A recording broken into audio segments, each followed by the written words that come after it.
তো গাইস 10ই ফেব্রুয়ারি কিন্তু আপনাদের প্রত্যেকের চ্যানেল ডিলিট হয়ে যাবে। হ্যাঁ, তো গাইস ইউটিউব কিন্তু সমস্ত কমিউনিটি পলিসি চেঞ্জ করে দিয়েছে এবং 10ই ফেব্রুয়ারির পর থেকে, হ্যাঁ গাইস 10ই ফেব্রুয়ারির পর থেকে যদি আপনি এই সমস্ত নিয়মগুলি বা পলিসিগুলি না মেনে চলেন তাহলে কিন্তু আপনার চ্যানেল কিন্তু ডিলিট হতে পারে বা আপনার চ্যানেলে কিন্তু স্ট্রাইক আসতে পারে। তো কি সেই সমস্ত পলিসিগুলো যেগুলো আমাদের ঘরে মেনে চললে এবং মানার ফলে আমাদের চ্যানেলে কোনো রকম সমস্যা আসবে না, তো আজকের এই ভিডিওতে আমি আপনাদের সাথে শেয়ার করব। তো চলুন ভিডিওটি কন্টিনিউ করা যাক। বাট গাইস ভিডিওটি কন্টিনিউ করার আগে আপনাদের কাছে করবো ছোট রিকোয়েস্ট, এই ধরনের হেল্পফুল ভিডিও পেতে অবশ্যই কিন্তু চ্যানেলটিকে সাবস্ক্রাইব করে দিন। তো চলুন ভিডিওটি কন্টিনিউ করা যাক। তো গাইস এখানে আমি আপনাদের সাথে শেয়ার করব যে সমস্ত রুলস বা নিয়মগুলি এনেছে ইউটিউব কমিউনিটি। ওকে, তো এখানে প্রথমত বলেছে নাম্বার ওয়ানে তারা রেখেছে, হ্যাঁ কোনো ব্যক্তির পার্সোনাল ইনফরমেশন শেয়ার করা যাবে না। ধরুন এমন কিছু পার্সোনাল ইনফরমেশন আছে যেগুলো পাবলিকের কাছে অ্যাভেলেবেল নয়। যেমন আমি আপনাদের বলছি, অনেকেই কিন্তু ভিডিও বানান, দেখবেন যে মিস্টার ধোনির বাড়ি বা বিরাট কোহলির বাড়ি বা যে কোনো ব্যক্তির মোবাইল নাম্বার বা যে কোনো ব্যক্তির ব্যাংক ডিটেলস বা যে কোনো ব্যক্তির ইমেল আইডি বা যে কোনো ব্যক্তির গাড়ির নাম্বার, যে সমস্ত পার্সোনাল ডিটেলস গুলো থাকে সেগুলো যদি আপনি শেয়ার করেন পাবলিকের মাঝে, তাহলে কিন্তু আপনার চ্যানেলে কিন্তু স্ট্রাইক আসতে পারে। হ্যাঁ, তো এছাড়াও অনেক সময় দেখা যায় যে আমরা ফর্ম ফিল আপ করি কোনো কিছু, তো ফর্ম ফিল আপের সময় আমরা কি করি, আমরা কিন্তু সেখানে আমাদের number, phone number, Gmail address বিভিন্ন কিছু সমস্ত কিছু ফর্ম ফিল আপ করি। ভিডিও শেষে আপনাদের বলতে হবে এই যে আমি ফর্ম ফিল আপটা করলাম এবং এতে যে সমস্ত ডিটেলস গুলো আছে সমস্ত কিছু কিন্তু ফেক, আমি আপনাদের ঘরে এটা বোঝানোর জন্য এটা আমি করলাম, তখন কিন্তু আপনার চ্যানেলটা সুরক্ষিত থাকবে। অ্যান্ড এখানে আমি আপনাদের ঘরে বলবো সেকেন্ড সেকেন্ড হচ্ছে কোনো ব্যক্তিকে ওপেন পার্সোনাল ধমকি দেওয়া যাবে না।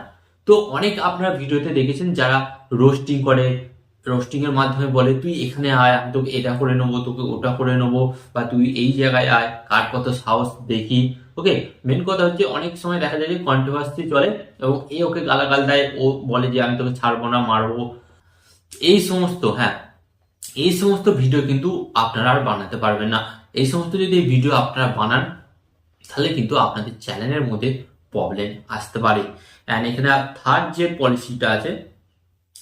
পলিসিটা হচ্ছে, ধরুন ধরুন অনেকজন বন্ধুরা মিলে আপনারা ভিডিও বানাচ্ছেন এবং ওই ভিডিওর মধ্যে কিছু নোংরা জিনিস দেখানো হচ্ছে যেগুলির মাধ্যমে কিন্তু পরিবেশে একটা নোংরামি ছড়ায়। তো এই ধরনের যদি আপনারা ভিডিও বানান তাহলে কিন্তু অবশ্যই ডেফিনেটলি আপনার চ্যানেলে স্ট্রাইক আসবে। তো এই ধরনের ভিডিও বানাবেন না।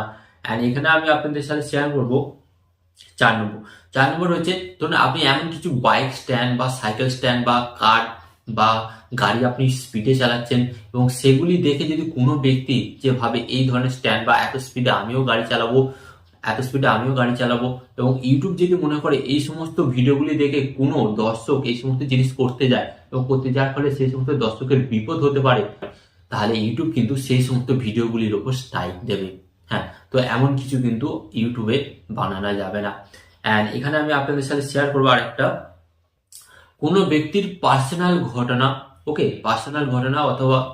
ঘটনা যেমন ধরুন কোনো ব্যক্তির একটি মৃত্যু হয়েছে বা কোনো ব্যক্তির অ্যাক্সিডেন্ট হয়ে তার পা হাত ভেঙে গেছে, সে সিরিয়াস কন্ডিশন। তো এই ঘটনাটা যদি আপনি আপনার ভিডিওর মধ্যে তুলে ধরেন যে এই ব্যক্তি ঠিক এই জায়গায় ঠিক এইভাবে মারা গেছে বা এইভাবে অ্যাক্সিডেন্টটা হয়েছিল, ওনার পা হাত ঠিক এইভাবে এখানে পড়েছিল, এই সমস্ত ভিডিও যদি আপনি বানান তাহলে কিন্তু আপনার চ্যানেলেতে প্রবলেম আসতে পারে। এখানে আরেকটা রুলস আছে, আমি আপনাদের বলছি, ধরুন কয়েকদিন আগে এমন কোনো ঘটনা ঘটে গেছে যে সমস্ত ঘটনাগুলি কিন্তু পাবলিকে না দেখানোই ভালো বা যার ফলে সে সমস্ত ঘটনা থেকে দাঙ্গা ছড়াতে পারে। তো আপনারা যদি সে সমস্ত ঘটনাগুলিকে দর্শকের কাছে আরো তুলে ধরেন, হ্যাঁ দর্শকের কাছে আরো তুলে ধরেন, যার ফলে কিন্তু মানুষের মধ্যে দাঙ্গা মারপিট হতে পারে, সে সমস্ত ভিডিও যদি আপনি দেখান তাহলে ডেফিনেটলি আপনার চ্যানেলে কিন্তু স্ট্রাইক আসবে। আর এখানে আমি আপনাদের বলি, এখন কিন্তু ইউটিউব একটা স্ট্রাইক দিলে কিন্তু দুটো স্ট্রাইক দিতে তারা ভাবছে না। একটা স্ট্রাইক দেওয়ার পর সঙ্গে সঙ্গে কিছুদিনের মধ্যে দুটো স্ট্রাইক দিয়ে দিচ্ছে, অর্থাৎ 3টে স্ট্রাইক হয়ে যাচ্ছে। আর 3টে স্ট্রাইকের ফলে কিন্তু আপনার চ্যানেলটা কিন্তু তারা টার্মিনেট করে দিচ্ছে। তো এই যে রুলস বা নিয়মগুলি আমি আপনাদের সাথে শেয়ার করলাম, এটা কিন্তু 2025-এর 10ই ফেব্রুয়ারি, হ্যাঁ 10ই ফেব্রুয়ারি থেকে কিন্তু লাগু হবে। তাই আপনারা যারা এই সমস্ত ভিডিও বানান অবশ্যই কিন্তু ডেফিনেটলি এই সমস্ত ভিডিওগুলি বানানো বন্ধ করুন। তো এই ভিডিওটি আপনাদের কেমন লেগেছে অবশ্যই কমেন্টে জানাবেন। আর এই ধরনের হেল্পফুল ভিডিও পেতে চ্যানেলটিকে অবশ্যই সাবস্ক্রাইব করে দেবেন। আর ভিডিও শেষে আপনাদের একটি কথা হলো, আপনার সর্বদা ভালো থাকবেন, সুস্থ থাকবেন, আর সর্বদা টেকনিক্যাল টিপস উইক চ্যানেলের সাথে যুক্ত থাকবেন। আর এখানে আমি আপনাদের আরেকটি কথা হলো, টিপ অ্যান্ড টিক্স দেবো আমি, বাট ইউটিউবার হবেন আপনি। টিপ অ্যান্ড টিক্স দেবো আমি, বাট ইউটিউবার হবেন আপনি।